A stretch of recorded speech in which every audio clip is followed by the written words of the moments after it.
آپ کا ایک نقطہ نگاہ میں نے پہلی دفعہ سنا ہے اور مجھے بڑا اس میں وزن اور مجھے اتفاق ہے اس سے.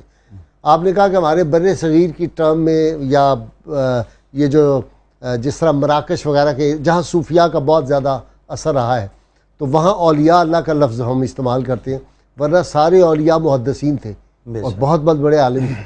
تو ہمارے اولیاء کرام نے تو کہا کہ 100 میں سے 86 22 مہینے میں نازل ہوتی ہیں. میں نے بہت اولیاء کو پڑھا ہے. جی، اس میں عرض کرتا ہوں کہ اگر ہم اس بات میں غور کریں تو حضرت سیدنا نصیر الدین محمود چراغ دہلوی رحمۃ اللہ تعالی علیہ اور حضرت امیر حسن سنجری رحمۃ اللہ علیہ، یہ دونوں باہم ان کی ملاقات ہوئی تو یہ کہنے لگے کہ ہم اب سفر کا مہینہ ہے اور اس کے اندر آزمائشیں بہت زیادہ ہوتی ہیں، تو کیوں نہ ہم اپنی یہ مصیبتیں اور اپنی مشکلات کو دور کرنے کے لیے حضرت سیدنا نظام الدین اولیاء کی بارگاہ میں حاضری دیں.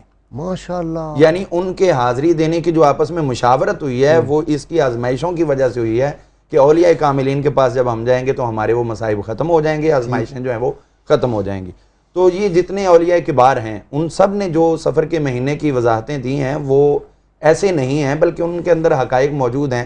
لیکن میں عرض کر رہا تھا کہ اس کے اندر کچھ برکتیں بھی ہیں اور وہ بھی وہی بیان کرتے ہیں جس طرح کے. لیکن حضرت میرے والد گرامی میاں جی رحمۃ اللہ علیہ ولی کامل تھے اور وہ ماہ سفر میں نہ تو وہ مکان کی تعمیر کا کسی کو مشورہ دیتے تھے، روک دیتے تھے، اور اسی طرح شادی کے لیے بھی عمومی طور پہ کہتے تھے کہ اس مہینے کو گزار لو. ہاں جی، حضور صلی اللہ علیہ وسلم کی ایک حدیث مبارکہ جو عام طور پہ کوٹ کی جاتی ہے اور اس کو منسوب کیا جاتا ہے کہ اس کو موضوع قرار دیا گیا.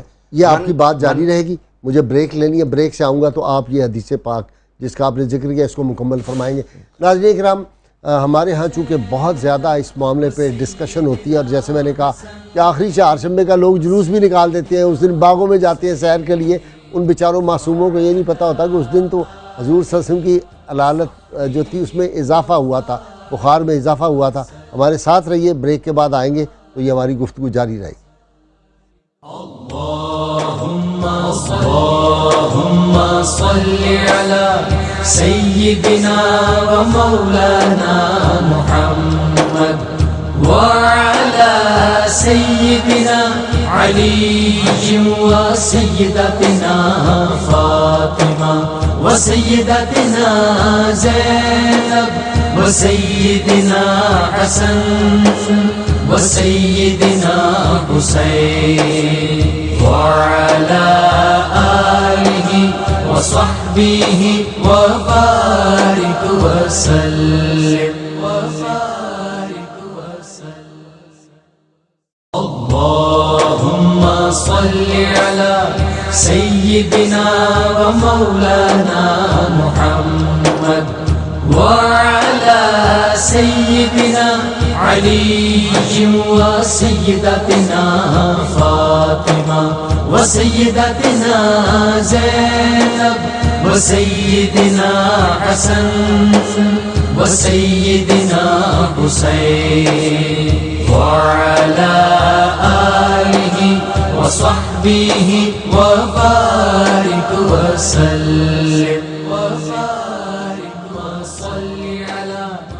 ویلکم بیک ناظرین اکرام. ایک کالر لے لیں جی پہلے. السلام علیکم.